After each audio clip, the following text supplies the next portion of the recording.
live as well. We're on lots of places live. You can even download us on the Salaam radio app. We've got an app as well. And as always, we endeavour to bring you the best shows in healthcare across the city, beyond the city, in the United Kingdom, and even internationally, because we've got our international listenership. I am Dr. Shabina. I am a local GP in the area. I love what I do as a GP. I love seeing my patients, but nowadays I'm a bit off work in terms of leave, so I'm enjoying the lovely sunshine and all the vitamin D that it brings with it, because I've got to put in a little bit of a health pun sentence there, but I'd love you to participate in our show. So it would be wonderful if you text and WhatsApp us on 07745 278 978, and you can ring in on our studio telephone number on 01733 602 133. You can ask us questions under the Facebook Live video, or you can inbox me directly, as most of you usually do during the course of the show. I've had some questions just before the show as well, which is wonderful. And now I am going to introduce you to my most wonderful guest, who is Mr. because he's a surgeon, you see, Mr. Khalid Qureshi, who's MBBS, MD, MRCS from Edinburgh, a postgraduate degree or certificate in medical education, and he's a vascular surgeon in York. Assalamu alaikum. Walaikum salam. How are you, Dr. Shabina? I'm fine. You know, it's wonderful having you on this show, and I'll tell the listeners why it's wonderful having you on this show, because I am also connected with Mr. Qureshi, or Khalid Bhai, on social media, and he is by far the most wittiest, the most liveliest, most jovial vascular surgeon I've ever come across. Oh, thanks for that. So, Mr. Qureshi also came quite a while ago, I think it was probably about a year ago, to talk a little bit about varicose veins. And we also spoke about peripheral arterial disease. And it's right that you reminded me, because we were going to talk about that again. And you said, well, hang on a minute, that's what we spoke about last time. We've done that before, yeah. Yeah, so we're going to talk about something different this time. And we're going to talk about something very vascular, as it is, which is peripheral arterial disease. And tell me, so you've transitioned from where you were before, you've come to York, is that right? Yes, that's correct. How is your unit in York? Is it a very busy one in terms of what is vascular surgery? Would you like to tell our listeners just a little bit about what it is? Okay. Yes. First of all, yes. Thank you very much for having me again. It's great to be here again. Yes, it's a very busy unit in York. Great people to work with. Now, question as to what actually vascular surgery is. So. It's simple. We deal with only two things. Blood vessels, which are arteries and veins. Now, as I've said before, many times I'll say again, arteries are the blood vessels that take blood away from the heart to the rest of the body. Veins are the blood vessels that bring blood back towards the heart. So any pathology that arises within the arteries or the veins, obviously is quite serious, because then if there is a problem with an artery, then blood is not getting to where it should go. And if it's not getting to where it should go, that part of the body will ultimately not survive, because blood carries all the oxygen, all the nutrition that is required by all living tissues. So the blood through the arteries gets to those tissues and helps them to stay alive. So that's why it's very important to deal with arteries. The other problem arteries can have is that apart from getting blocked and the blood supply not getting somewhere, they can burst. And if they burst, depending on the size of the artery, you can have different clinical scenarios. If a very small artery bursts, yes, you'll have a bit of swelling, a bit of bruising, pain. Hopefully should be fine. If the main blood vessel in your chest or your abdomen bursts, then you're unlikely to survive, so you can't survive, but chances are pretty slim. So arteries are very important. Similarly, veins we deal with all the time, and veins bring blood back towards the heart. So if there's a vein that is not bringing blood back towards the heart, causes problems, especially lower limb veins or veins in the legs, can cause excessive swelling, ulcers, multiple problems they can cause. So essentially, being a vascular surgeon is dealing with arteries and veins, the problems that they cause in the body, and then obviously, if a problem has happened due to malfunction of either of these blood vessels, then managing those problems and essentially, having a nice time. Okay, having a nice time. Oh, well, that's lovely to hear, because I'll tell you what, I've got a background in ear, nose, throat surgery. And I can remember, and I'll share this with my listeners as well, I can remember we used to work at West Middlesex Hospital. I was engaged at the time, and I can remember walking onto the ward, and a general surgical SHO or junior doctor was sat there, and they said, "Oh, there go the ENT surgeons, relaxing to the max, wearing those big rocks on their fingers, immaculately dressed, whilst here we are slogging it out onto the ward floor." So that just gives you a bit of a comparison. So I'm assuming that vascular surgeons are quite the same, are they? In the ENT way or the general surgical way? In the ENT way. No, vascular surgery, to be honest, is a growing specialty. Sure. Previously, general surgeons did vascular surgery because it was part of their training. Now, it's the specialty that has grown tremendously over the last few years. Therefore, there are now dedicated vascular surgeons, and it is very, very busy. If you ask any of the staff who are on the ward or any person who works in vascular surgery, they will tell you that it is a very busy specialty.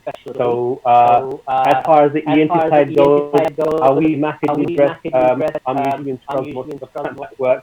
And if you think about the other side, do we sit down and say, "Oh, there goes the ENT surgeon"? Well, I'm not sure we have time to do that. So, no. Oh, well, that's reassuring to hear. Now, coming to our main topic. Now, we've sat down and obviously we've thought about this, and a lot of people are affected by diabetes, especially in the Southeast Asian diaspora and demographic that we have here within Peterborough. It's very important to understand a little bit about diabetic foot, and with you as a specialist as well, if you could give us a bit of an insight. So we know about diabetes, we've had lots of shows on it. Could you tell us a little bit about an introduction of the foot, to the main blood supply to the area of the foot, and why feet are so important when it comes to vascular problems? Okay. Well, first of all, as you said, you've had many shows on diabetes. Obviously, I'm not going to waste time on that. However, we need to talk about how diabetes actually affects the blood vessels, mainly the arteries. So we'll just talk about the arteries. Okay. What diabetes does is that the arteries, normally when they take blood around the body, there are soft structures which can get bigger and smaller. And as a result, blood gets where it needs to go. Yeah. What diabetes does is, over the course of years, it makes those blood vessels really hard. So they become stiff structures, not those flexible structures that they should be, which causes a problem. And the second thing diabetes does is, it blocks those blood vessels. Therefore, blood does not get to where it tends to go. Now, the issue is that the further away we go from the heart, the smaller the blood vessels get. Yeah. And the smaller the blood vessels are, the easier it is for them to get blocked, because they're so tiny vessels that it doesn't take a lot to block them off. Yeah. So in diabetes, what tends to happen is that the smaller blood vessels below the knee and going into the foot, they are mainly affected. They get rock solid, and with passage of time, the blood flowing through them gets lower and lower, and decreases to an extent where it's not able to provide enough blood to the feet. Right. Okay. The reason feet are very important, and there is actually a whole topic called diabetic feet, is because people who have diabetes, not only do they have problem with the blood flow going to the feet, over a course of years, the nerves supplying the feet, they are also affected. Yeah. If anybody who has normal sensations, we were to walk around and we were to step on a stone barefoot, or step on a nail or a pin, we would feel that, and immediately we would take our foot off and prevent any further damage. But people who have diabetes that gone beyond a certain stage, what happens is they lose sensation on their feet. They can step on a nail without even knowing about it. Right. They wouldn't know that they've stepped on something. Similarly, if someone who's got normal feet sensation, if they were to wear an ill-fitting shoe, we would know that, oh my God, there's something wrong with the shoe, it's rubbing too much on one side, and before it causes any damage, we take it off. But people who have diabetes, they cannot appreciate the fact that their foot is being squashed in or rubbing against something, there's damage going on. They just lose the sensation in their feet. Now, because of the loss of sensation, the wound gets worse, it gets bigger, and they don't even know about it, especially people who wear things like work for 12 hours a day, or who have been in shoes for many hours walking or doing whatever, or gone to the beach barefoot, stepped on something, not realize that it's still touching their foot. And it happens very often. They just don't know that there is something in their foot that's causing a problem. So that's the first thing, that they are more prone to injury. People with diabetes, over a period of time, they get more prone to injury. So that's very important. Secondly, if any part of our body gets damaged, gets injured, there's a wound that needs healing, the main thing that is required for the healing to happen is blood. Now, if someone is a diabetic and they've stepped on something and they've got a wound, first of all, they don't know there's a wound until they look at it. So that could take a long time before they realize it. Sure. Secondly, now the wound is there, but because of diabetes, there's not enough blood getting to it. So the healing process. So that if you can say a double whammy, no sensation, and lack of blood flow. So the wound does not heal the way it should do in someone who's got normal blood flow. Sure. And the third thing, as we all know, is very common. People with diabetes, their wound doesn't heal anyway very well because of all the neurological that go on in diabetes. The wound healing is impaired. So there are three things there: lack of sensation, lack of proper blood flow, and the fact that the wound's not healing. So therefore, that wound can very rapidly deteriorate. Right. And that is essentially what a diabetic foot is, infection in someone who has diabetes. Infected people with diabetes, they've got a diabetic foot infection. If that is not treated properly, it can become life-threatening because the infection spreads very rapidly in the foot and can travel up the leg and make the patient very unwell. So it's very important to get on top of the infection as possible. If it is detected early on, then yes, antibiotics, whether oral antibiotics or intravenous antibiotics via drip, hopefully should cure the situation. But if it's gone beyond a certain stage, then antibiotics on their own may not do the job, and the patient may require surgery to get rid of that infection. Right. Okay. Having surgery to get rid of an infection could mean anything. It may mean just draining a bit of pus from the foot. It may mean taking a toe off because the infection gone into the bone. It may mean taking the foot off because if the foot is really infected and it's full of pus and making someone very unwell, then there are two choices. Either you get rid of the source of infection to help the patient get better, or if you don't do that, then the infection will spread and ultimately can kill the patient. So it can be a very serious thing, even though it started from something very minor, something which a person with normal feet sensation may not even know about. So essentially, as far as diabetic feet are concerned, yes, treatment-wise, you get rid of the infection, do whatever is needed, but the bottom line is we should be aiming to stop it from happening. Yeah. And if you stop it from actually getting to that stage, then that is the best thing. Now, as you know, in primary care, there are podiatrists who look after the feet of diabetic patients. So people who have diabetes, they should have their feet normally, not normally, regularly examined by a podiatrist.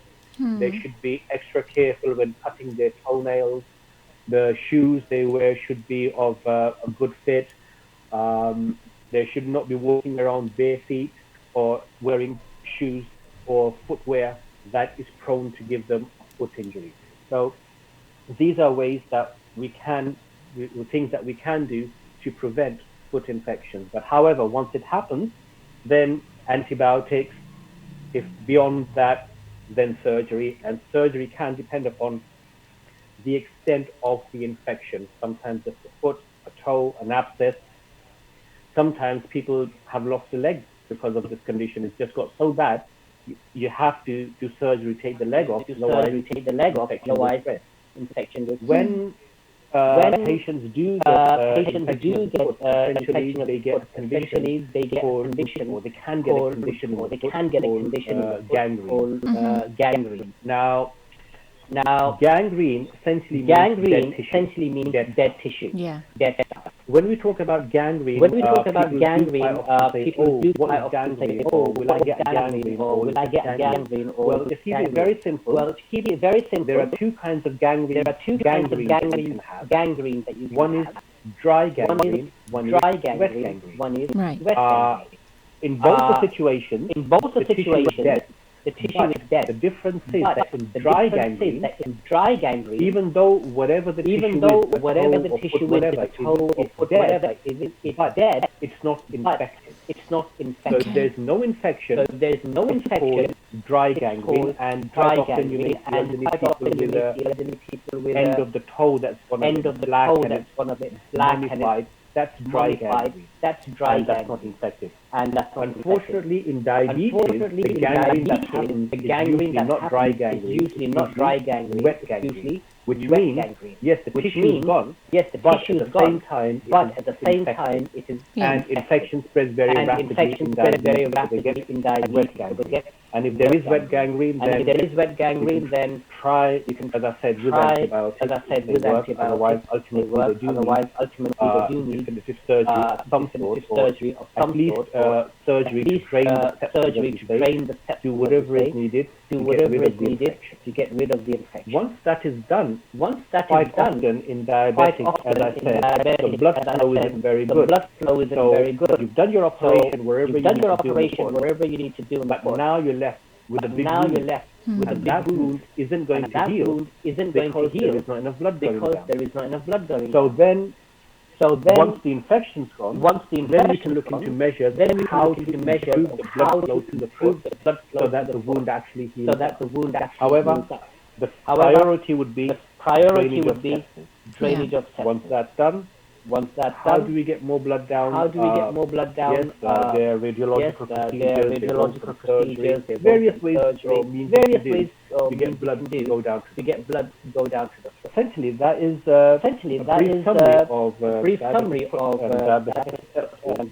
it's important as far as Well, that was really good, actually, because I was listening to that intently. Now, from my aspect as a GP, and this is what I want to ask, I will get, for example, it's very difficult sometimes I find to refer patients to vascular surgery here in Peterborough. I'll tell you the reason why, because we have two branches of vascular surgery. So we have our tertiary referral centre, which is at Addenbrooke's, and we have the General Hospital, which is obviously Peterborough City Hospital, which is more district general.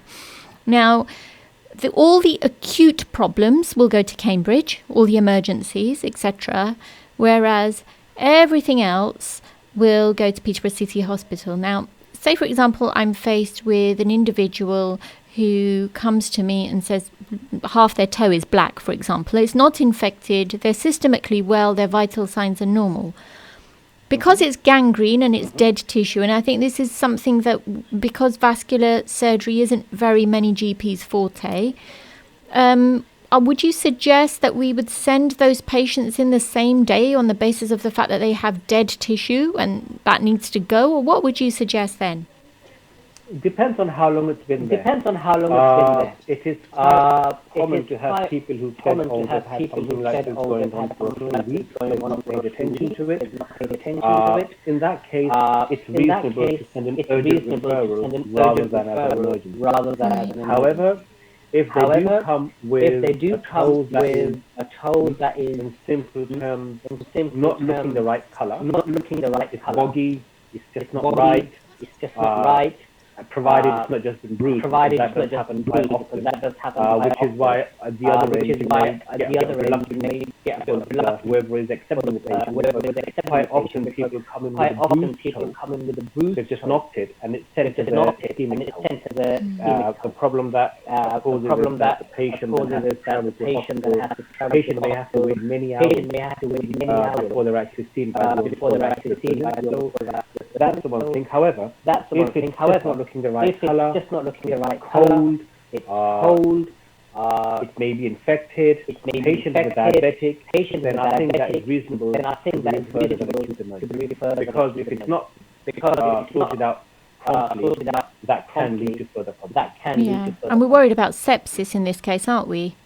That's correct, yeah. That's correct. What I mean, but it can get worse because infection can spread, and diabetes is very, very rapidly. Therefore, it might be reasonable to make an urgent referral across to the tertiary care center where okay, and because it may not necessarily need surgery, intravenous antibiotics.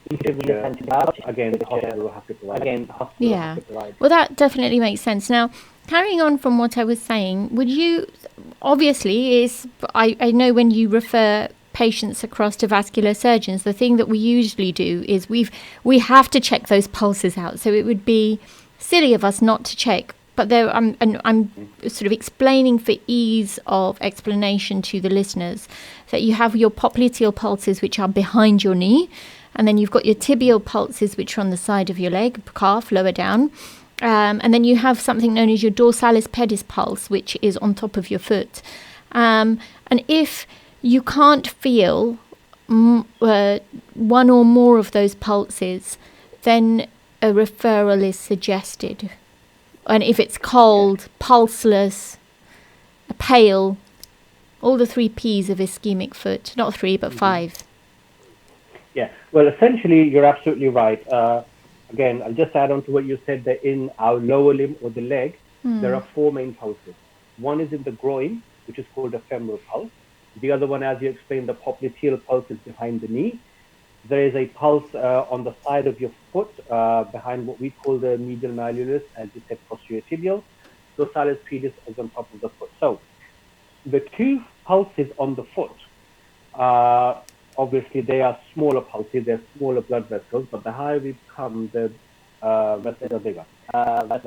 If a patient does not have a dorsalis pedis pulse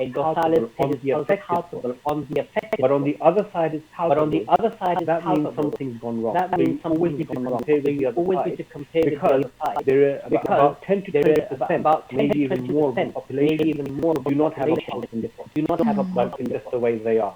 So always compare with the other side. But then again, saying that, if someone is a diabetic for a very long time, they may have lost their pulses. To the disease process. However, I would say definitely if you can't feel a popliteal pulse or a femoral pulse, that femoral pulse is some, and that the other side has them. That foot will be cold, pulseless. That needs to be researched straight away.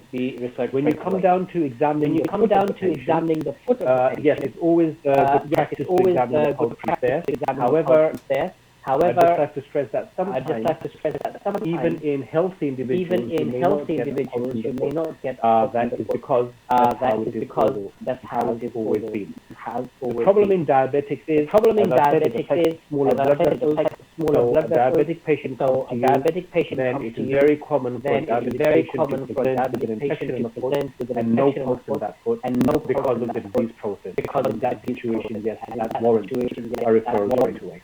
Okay, but that's been absolutely wonderful. Now we have literally 40 seconds to the break. What we're going to do is we've got some questions that have come up, and after the break, and don't disconnect. Now we have been having some problems with Facebook. That's something that's been published on BBC that Facebook and WhatsApp, you're unable to upload live videos, etc. But we do have the video on YouTube Live, so I've shared that to my page, and hopefully we'll be able to see you on that.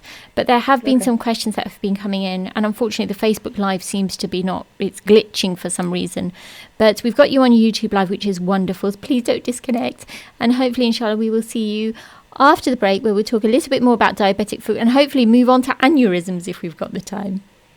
Yeah, that's fine. All right, okay, thank you. See you soon. See you soon. Assalamu alaikum. Stay tuned to Salaam Radio after this short ad break.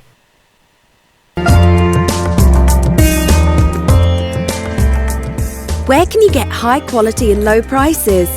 Amar Food Store and Halal Meat in Lincoln Road, Triangle is the place to go. Pay us a visit and take advantage of our special offers and great range of products on groceries, vegetables, fruits and halal meat. Also send money to Pakistan absolutely free. We have all top brands at special offers, offer free customer parking and provide a free local delivery service. Amar Food Store and Halal Meat, 613B Lincoln Road, Peterborough. Call us on 01733 687 374. High in quality, low in prices.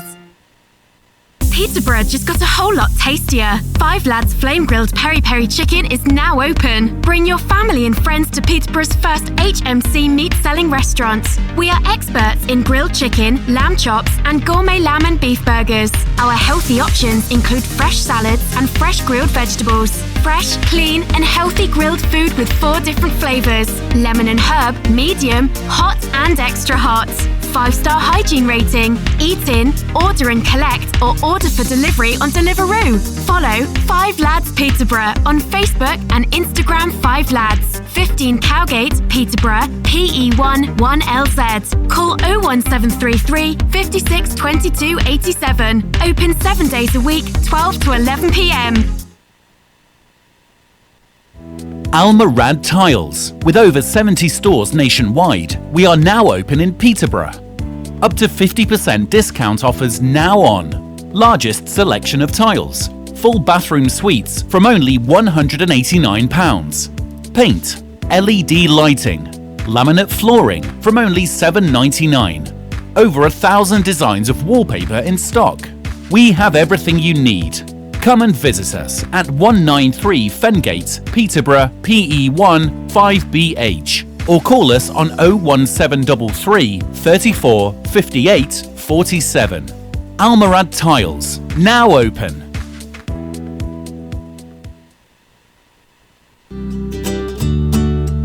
Insure 24/7 is a community-based insurance brokerage offering competitive premiums and a great service. Taxis, properties and businesses, we cover them all.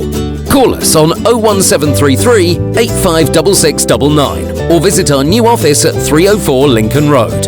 Insure 24/7. We've got you covered. Insure 24/7 is authorised and regulated by the Financial Conduct Authority.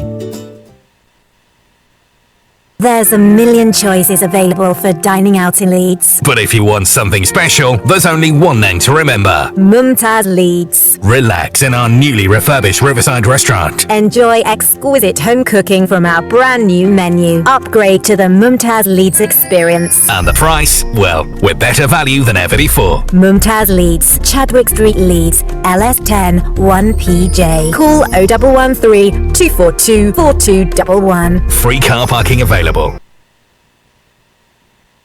The messenger of God, peace be upon him, said, "A Muslim is a Muslim's brother. He does not wrong him, nor desert him, nor looks down upon him. Remember, piety lies here." And he pointed his finger to his heart 3 times. To belittle one's Muslim brother in thoughts or treatment is enough of evil for a person to do. Narrated by Abu Hurairah in the collections of Muslim. Broadcasting 24 hours a day, 365 days a year. This is Salaam Radio. Assalamu alaikum. Welcome back. 1 second. There we go. we just had to have a little bit of background music whilst I was fixing myself. I do sometimes forget to press some of these buttons, although I know how to press other buttons. Well, I won't go into that intellectually, but it is Dr. Shabina Siddiqui. Thank you very much for coming back again onto the show. And we've been having some technical issues all day, and this is something that has been publicised on the BBC about Facebook, WhatsApp, not being able to upload videos, photos, etc. So it's a bit of a shame for me, and it's sod's law. It had to happen on my show. I was just saying to my wonderful brother Qasim, who's our station manager over here. But what that means is we will be getting Dr. Qureshi on the show via audio, which would be, so we won't have to miss out, but it would have been all the more better to have been able to see him. Unfortunately, that won't be the case, so I'm so sorry about that, Mr. Qureshi. Are you still there? Yeah, it's okay, no problem. Oh dear, we will get you back again, because I often like people to see my guests, because it's nice. You can put a voice to the face and you're able to talk about the issues. So yes, I really do hope that we'll get you back soon anyway. Okay. So we were talking a little bit about diabetes. I've got a question over here from a sister who has said, this is a wonderful show. My father suffers from diabetes. Dr. Qureshi, can you please give us and go through the steps of looking after the feet for a diabetic person so I can write them down and we can adhere to this advice? Okay. First of all, get them checked regularly by a podiatrist. But that wouldn't happen every day. The podiatrist would call you whatever the frequency they do. However, at home on a daily basis, what you should do is, number one, wash daily, keep them clean, and after washing, make sure that the foot is properly dry. Okay. Between the toes, all over, don't leave anything wet, because that will harbor bacteria, and that can actually cause skin breakdown. You notice that a lot of people with diabetes, infection starts in between the toes. That's because those areas, either they're not cleaned properly, or those are the areas where moisture tends to stay if after a wash. So daily wash, good care, make sure the feet are not left dry and cracking, because that itself causes skin breakdown. So once you've washed it, dry thoroughly, and then put a moisturizer on the foot to keep it nice and soft and supple. Don't have to buy anything fancy. Any form of moisturizer would do, just to keep the skin nice and soft and prevent it from breaking down. That's the first thing, foot hygiene. Okay. Second thing, when cutting toenails, be very, very careful that the skin itself isn't damaged. It's very common, especially when cutting the toenail on the big toe, to take a bit of skin with it, and it bleeds a bit, and normal people gets better. But with diabetes, that could be the triggering factor that can lead to further problems. If needed, leave a bit of extra nail on. Don't cut right down as low as you'd like to go. Be sensible about it, but good care of that. Third thing, when walking around the house, make sure they're not bare feet. And obviously on the carpet is fine, but going outside or whatever, in the garden or in the drive, whatever is there, if they step on a stone, they will not realize that they've stepped on something, and that can cause a problem. So avoid bare feet walking.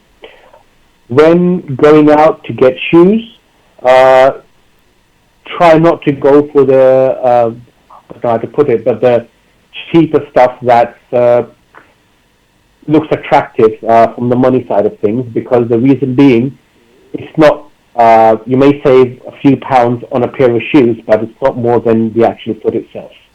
So do make sure that the foot fits properly in the shoe. They're not too small, because if they're too small, it can cause pressure areas on the foot and cause the damage. On the other hand, if the shoe is too big, then the foot's going to move around in the shoe all the time, and that will cause a problem as well. So get your feet properly measured, buy proper footwear. Right. And top of all, make sure the diabetes is well controlled. Okay. Okay. So I hope, sister, that has answered some of your questions. I should actually come back and said that it's interesting to learn that you advise that feet should not be left dry and cracking. Does this not give rise to a risk of fungal infections of the toe, like athlete's foot? Sorry, I don't think I got the question. So are you trying to say that by leaving the foot dry and cracking, it will not cause athlete's foot? Well, Is that what they're trying to say? What she's saying is that if we leave, so you've advised not to leave the foot dry in case it cracks, because that can introduce infection. So by leaving the foot wet, what she's asking is, do we not risk fungal infection of the toe? I get the question now. Well, when I said taking care of the foot, I did mention once the foot has been washed, make sure it is properly dried. That was the reason for it, to dry between the toes properly, so that there's no water left there. Right. Then after that, a bit of cream just to keep it moist. I don't mean a kilogram of oil or anything like that, but a bit of cream to keep it nice and supple and keep it going. And the other thing I said was clean them daily. So if you do it on a daily basis, clean it every day or even twice a day and moisturize it twice a day, it won't cause athlete's foot. Athlete's foot usually will happen if the foot's not washed for a while.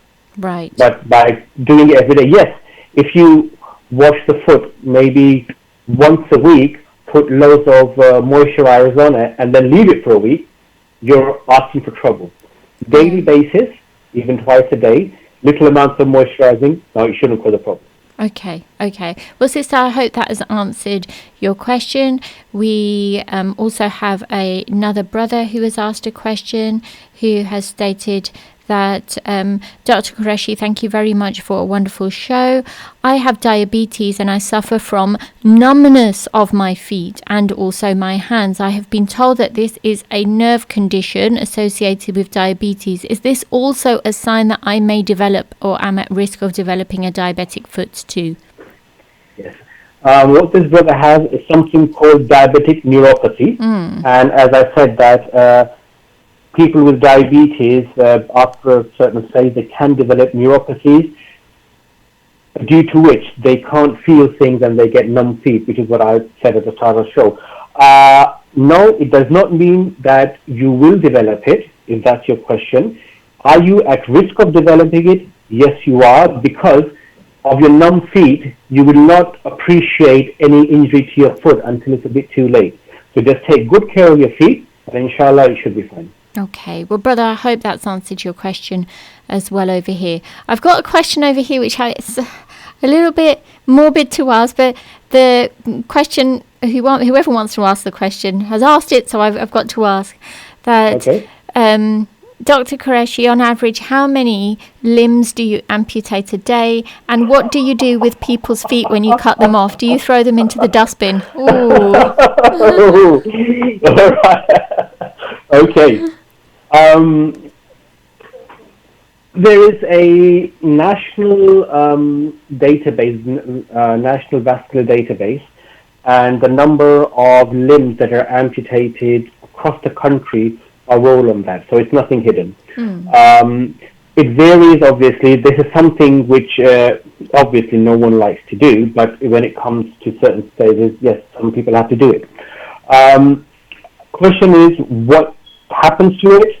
Well, it gets sent to where all their medical tissue goes from a hospital, and then is safely incinerated in a way. Otherwise, there are risks of transmitting infection and strict regulations around how it should go.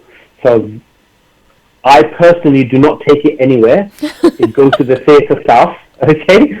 And then the theatre staff then dispose of it in a protocol which is set out in the hospital policy. Okay. Oh, well, I hope, brother, that's answered your question. But then again, he has come back and says that if my foot were to be amputated, would I be allowed to take it with me to save? I don't think that would be the case, would it?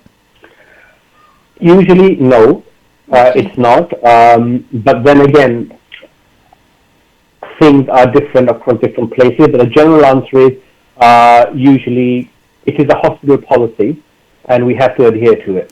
Yeah. Okay, that's fine. Well, brother, I hope that that's given you some sense of reassurance that any body parts, if they're amputated, are then taken care of and disposed of accordingly. Because it would be, effectively, if you think about it, like Dr. Qureshi has said, Mr. Qureshi has said, that it is dead tissue that they're cutting away. So there is no merit in keeping it as a souvenir, as it were, if that's what you were sort of suggesting. Or no, perhaps you can't do that. I mean, there was a time when gallstones used to be given to patients. Yes, that's maybe right. 20, 30 years ago, people, after they'd had their gallbladder taken out, they'd come home with a little jar and there'd be gallstones in them and they'd show everybody, look, these are the gallstones that were taken out. Don't do that anymore now. That's not allowed because it's, again, tissue that has to be disposed of. Yes, that's right. In fact, that's quite following on from what you've said. I had a cousin. This happens in Pakistan, by the way, so I'm going to tell my listeners this. Okay. I had a cousin who, at the age of 11, had an appendicitis and had his appendix out. And we go in to visit him, and I can't tell you the revolting sight. I remind him up until this day, the revolting sight of his appendix that he very proudly showed me in a little specimen bottle. It was floating around in fluid. I'm sorry if you're eating your dinner, everybody here in Peterborough, but it was his appendix was floating around in fluid, and he was given that for him to take home. And it wasn't a very nice sight, that's all I'll say. But yes, I have heard that people will take their gallstones home and literally display them and say, see how big my gallstone was or how much I suffered and I've come through that. Sort of, it's a bit of a, what can you say? It's a little bit of a monument of or a testament to a person's suffering and pain and angst that they've been through. So it's a bit of an... It's not allowed anymore. Not in the UK. They can't take it anymore now because it has to be disposed of as per the hospital protocols. Yes, that's right. So any of you who want to sort of are thinking about that, it's best to check with your hospital policy. And the brother who had asked the question says, I was more thinking that rather than it being incinerated, which I've been told about, I would rather... burial, is it? Yes, that was what they were asking. Yes, that is exactly why I said it's hospital policy. And when the question was asked, I said usually no. Because for religious reasons, there have been some cases in certain places where for religious reasons they said, oh, we would like it to be buried or according to religious protocol. So that is something that varies from place to place.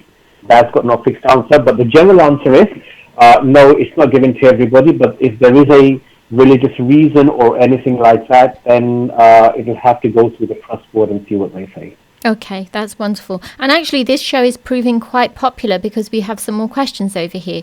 So I have a question from a sister who says that my mother has a diabetic foot ulcer.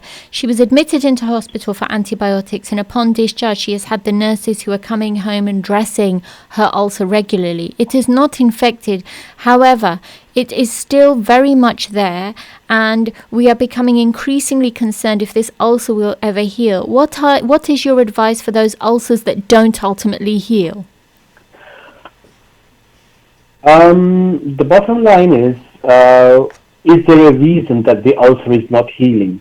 Because there could be many factors involved. One of the factors may be simply that it's a diabetic ulcer and the wound in diabetes doesn't heal. The other thing is, when there is an ulcer on the foot that's not healing, sometimes it's because the bone underneath it is also infected. Right. And for that, yes, you can give antibiotics, which the sister said patients already had, which may or may not get rid of the infection completely. The only definitive way of doing it may be to take the bone out, but then again, that's got its own implications, and it may not be the best thing to do. Therefore, regular dressings, keeping the wounds nice and clean, and the other thing that probably hinders ulcer healing is how is the blood supply into the foot. If it's the blood supply up to the level of the ankle, something sometimes can be done, sometimes cannot be done about it, depending upon the extent of the problem. So I'm sure the vascular surgeons have seen the blood flow and done whatever they could to improve it. But in certain situations, there isn't very much that can be done to improve the blood flow. In which case, it's just a waiting game and give it time that it heals. And sometimes, if it's kept nice and clean with regular dressings, it may take months. But ultimately, it should heal. However, with diabetics, the problem is you sometimes get that thing of one step forward and two steps back, because it goes on very well, healing, and then suddenly the tiniest of infection gets into it, and then you're back to step one. So you have to go through the whole process again. And I can appreciate for families and patients alike, it can get very frustrating, but give it time. Just do your best. Okay. I hope, sister, that's answered your question. She then further goes on to say that, is it advisable in a patient who has a diabetic foot ulcer to bathe them, or would we avoid the wound from getting wet? That depends upon how frequently the wound is being dressed. If it is a wound that's getting dressed on a daily basis, then bathing it, making sure it's nice and clean. Obviously, don't bathe it in water that's dirty, because you don't want infection getting into it. But if you've got a tub of clean water, you put it in, soak it, that's fine. It will clean it up. Make sure it's nice and dry. Then put the dressing on it. It should be fine. The reason they say not to make the wounds wet, as I was saying, is because if the wound is being dressed maybe 3 times a week or twice a week, and dressing's just been done, and the person has put the foot with the dressing on into a tub of water and then taken it out and then not change the dressing. So that wetness will stay there, that will invite bacteria, and that will make it worse. So provided the bathing is done before the dressing goes on, it shouldn't be a problem. Right. Okay. So I hope that has helped, sister, with some of your questions. I mean, a lot actually is coming out of this as well. The same sister has also commented. She says, I find it very interesting where the aspect of natural treatment is also implemented. My mother's wound is dressed on a 72-hour basis with Manuka honey. That's very interesting. And it is used, I've actually seen it used in primary care as well to dress ulcers. I mean, there are lots of different techniques to dress ulcers. There are hundreds of different kinds of dressings out in the market. Manuka honey is one of them. You can get various fancy names of dressings, some which take out more moisture than others, some keep it a bit moist. If it's infected, then after antibiotics, if there's a lot of slough there, people use maggots on them as well, which kind of nibble away at the dead tissue. There are certain dressings called vacuum dressings, which is it's like a suction pump.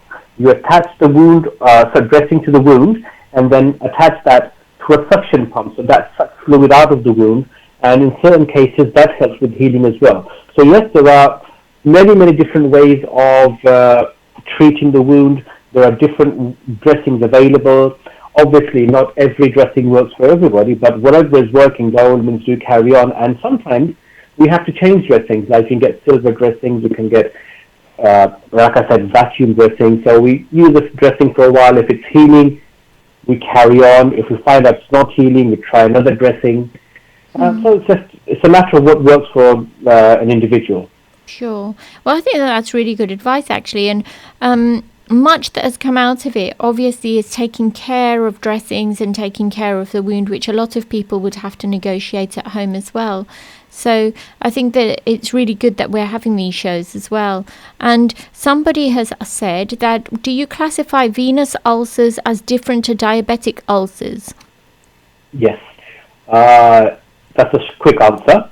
Ulcers can be of many different types. If we're talking about ulcers in the foot, then yes, you can have ulcers due to veins, let me correct myself. You can have ulcers due to veins, venous ulcers, and the typical site of a venous ulcer is not the foot. Venous ulcers usually happen around the ankle. Right. That's the most common site. In the foot itself, you can have pure arterial ulcers, which is just due to lack of blood supply. You usually get them at the tip of toes because that's where the blood vessel is the smallest. Diabetic ulcers or neuropathic ulcers, as we call them as well, because diabetes has caused damage to the nerves, the patient has a neuropathy, and we call them neuropathic ulcers. They are usually found at sites of pressure, because when you put pressure on a foot, that area develops neuropathic ulcers, and that's usually the heel, the ball of the big toe, And if a patient is lying in bed, then whichever part of the foot is in contact with the bed for a prolonged period of time, that's where the ulcer will happen. So short answer to the question is yes, a venous ulcer is different to a diabetic ulcer. But patients with varicose veins and a venous ulcer may also have diabetes, which will further impair the wound healing. Okay, so that's a completely sort of complicated scenario, isn't it, really? Yes, totally different thing though, yeah. But it does happen. Okay. It happens quite a lot. Just out of my own interest, for my own purposes, can you get gangrene with a venous ulcer as well? There's a condition called venous gangrene, yes. Right. Not very common, doesn't happen very often, but venous gangrene is a known pathology. Ah, right, okay. So you don't really see it often now anymore? Not very often, no. Oh, okay. That's wonderful. So we've been speaking so much about sort of diabetic foot and ulcers, etc., that we have essentially nearly reached the end of our show, which is wonderful. Okay. Which was great because we were planning on talking a little bit more about aneurysms, etc. But we can keep that for another show when we can see you. Actually, your video is working on YouTube Live, just to let you know, which is brilliant. Oh, is it? Right. Okay. So there were some sound glitches before, but now we do have you back on, which is wonderful. And what I'd like to say to a lot of the listeners is that take the mainstay, and I think the golden nugget of information that Mr. Qureshi would like to give you as well, that the mainstay of treatment is to treat the root cause. So if you've got diabetic foot or you want to prevent diabetic foot, it is absolutely paramount that you take care of your lifestyle factors that could potentially lead to a worsening of your diabetes that could cause this, isn't it? Exactly. Prevention is better than cure. So if we can take measures to prevent things from getting to that state, and very simple measures, nothing difficult about making sure your feet are clean, making sure you inspect them regularly to make sure there's no wounds that you don't know about, proper fitting shoes, take good care of them, and hopefully it won't progress to diabetic foot sepsis. Yeah, and the other thing I'd like to say, just add on from that, because we have a huge Southeast Asian diaspora here within Peterborough, is that a lot of the men and women who are Muslim like to perform ablution, and with performing ablution they wash their feet. So it's also very important to make sure that they dry and moisturize their feet probably a lot more regularly than their non-Muslim peers who are diabetic too. So that's something to be very wary of. Please don't think that if you've just washed your feet with water and you're going to leave it like that. They can still become dry. You can still become prone to injury and infection, especially the elderly uncles that go to the mosque, for example, perform ablution there because they wear sort of plastic sandal type of structures, which can put them at more risk of becoming injured, and sometimes that can happen too. And obviously, I think that one thing that Mr. Qureshi would definitely agree with me on is the fact that please attend your diabetic review with your nurse at your GP practice, because part of your diabetic review is checking the feet and checking the sensation of the feet as well. Exactly. Comes back to the basic thing again.